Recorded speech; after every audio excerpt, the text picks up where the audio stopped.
Is real estate as easy as seen on Selling Sunset? Let me give you a quick answer. It's not.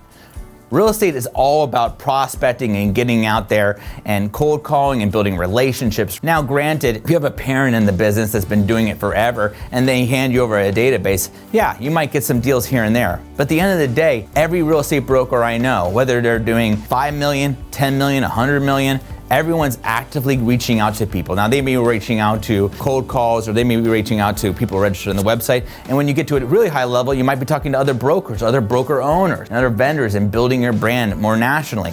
Either way, everyone's in an outreach business. And I see them walking around at Selling Sunset at beautiful houses, arguing with each other's assistants about commissions, but I never see them sit down at a desk 4 hours a day and hit the phones. It's not sexy. Real estate's not ultimately sexy. What's sexy is the amount of opportunity you can get from working in real estate. But at the end of the day, it's hard work consistently over a long period of time.